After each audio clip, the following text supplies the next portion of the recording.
RCB Radio. Et notre invité aujourd'hui, c'est Danny Briand. Écoutez ça. Mourir d'aimer. Mourir d'aimer.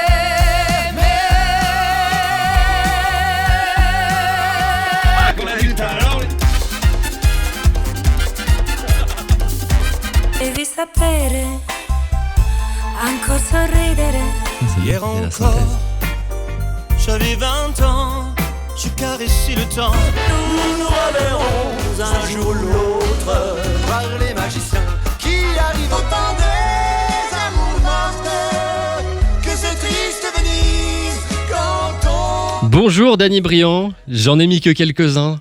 Comment ça va déjà ? Très bien, depuis le temps qu'on se connaît. Ça fait plaisir de se voir. Alors, je donnerai les dates de concert parce qu'il y a des concerts enfin de Danny Briand qui chante Charles Aznavour, puisque le premier album, c'était un album solo, des chansons de Charles Aznavour. C'était déjà prévu qu'il y ait un album. En fait, ça devait être un album de quoi ? De 40 titres avec une partie duo. C'était un double coffret, c'est ça ?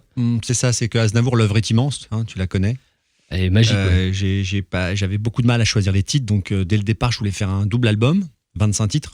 Et puis j'ai commencé en janvier 2019, et quand mars est arrivé, il y a le Covid qui est arrivé, on est tous rentrés chez nous, et j'avais que 11 titres d'enregistrer. Donc quand on nous a libérés de la maison, j'ai pu sortir que 11 chansons, mais je m'étais juré de finir les autres parce qu'il me manquait Formidable, il manquait Hier encore, il manquait tout ça. Donc, comme le premier volume a eu un certain succès, la Maison 10 m'a donné l'accord de continuer. Donc, j'ai fait ce deuxième volume. Mais en fait, ça fait partie du même projet, c'est simplement un peu décalé dans le temps.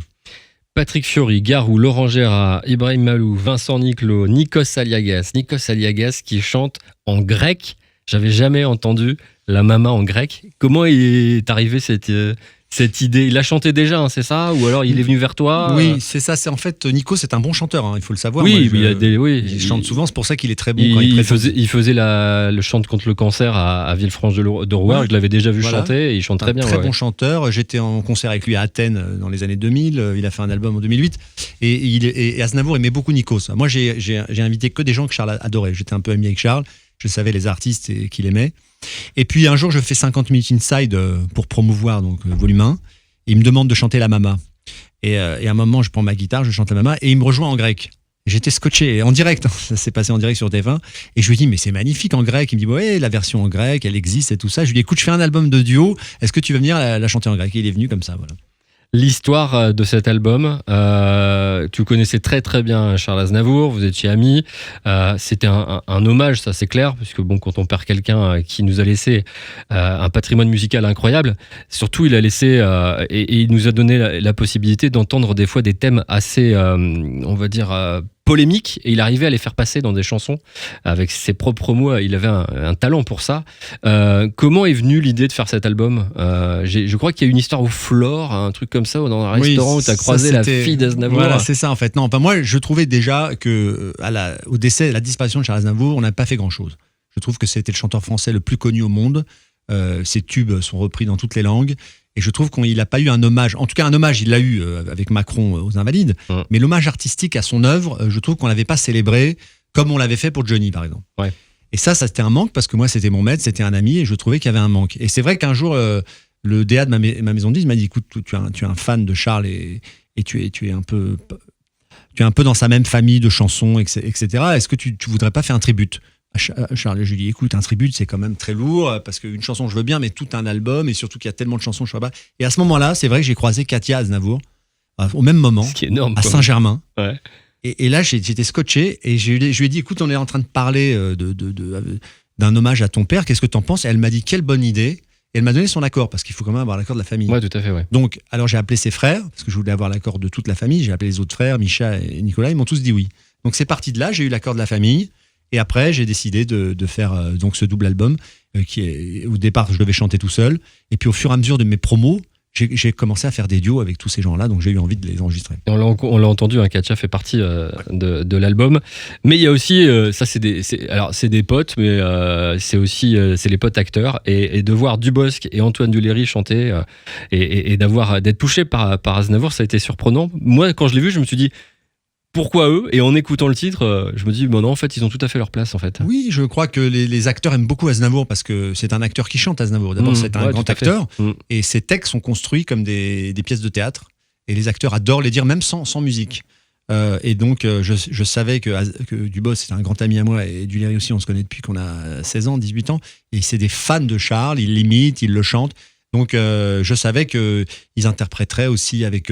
Bon, c'est peut-être pas des grandes voix de chanteurs comme on connaît, mais ils chantent pas mal, je trouve, quand même. Ouais, franchement, ils se débrouillent bien. Et en plus, ils s'amènent, c'est ce côté acteur. Ouais. Parce que Mes Emmerdes, c'est un peu la réunion de quinquagénaires qui ont eu un parcours, qui font le bilan de leur vie. Mes Emmerdes, ça pourrait être une pièce de théâtre d'1h30. Hein. Tout à fait, on pourrait rajouter les textes au milieu de ces paroles, ça marcherait très très bien. Ouais, hein. C'est le bilan de copains qui se retrouvent et qui disent alors, qu'est-ce que t'as fait ? Est-ce que t'as réalisé tes rêves ? Et puis on se dit, non, mais finalement, on préférait avant quand on n'avait pas d'argent.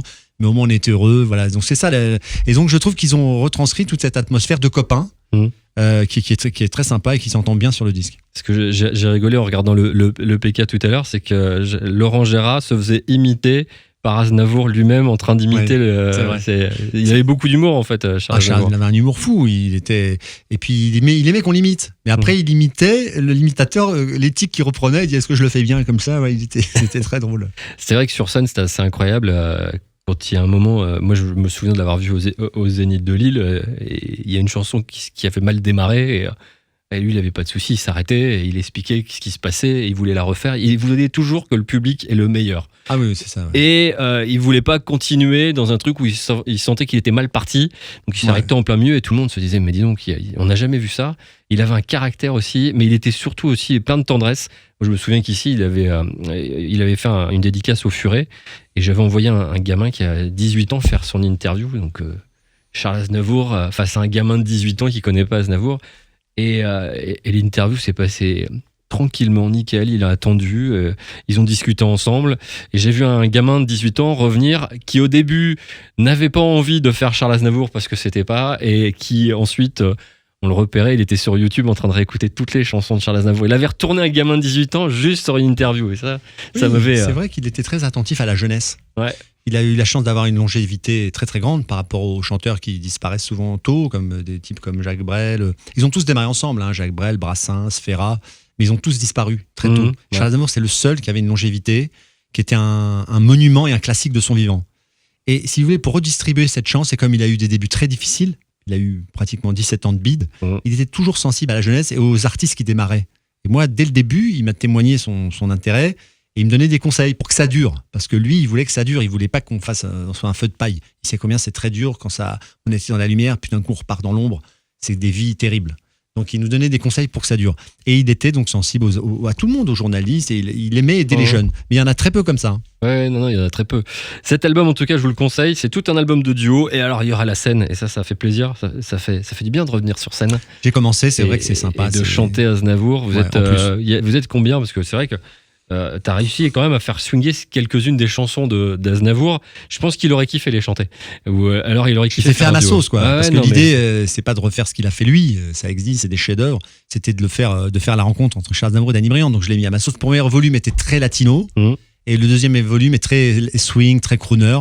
Et ça apporte au moins quelque chose de différent. Mais Charles aimait qu'on torde un peu ses chansons. Hein. Il aimait bien ça. Ouais, non, c'est... Le 13 novembre, c'est Basto à Lille. Le 14 janvier, c'est Néo-Longnes. Il y a des dates en Belgique. Je vais vous les donner. On va mettre tout ça sur le site internet, sur le Facebook. N'hésitez pas pour cet album. Je vous le conseille. Danny Briand chante Aznavour en duo. Et il y a du monde. Parce qu'on n'a pas parlé de Carla Bruni aussi, par exemple. Ou Patrick Bruel. Carla Bruni, elle est merveilleuse. Mais ils sont tous là. Hein.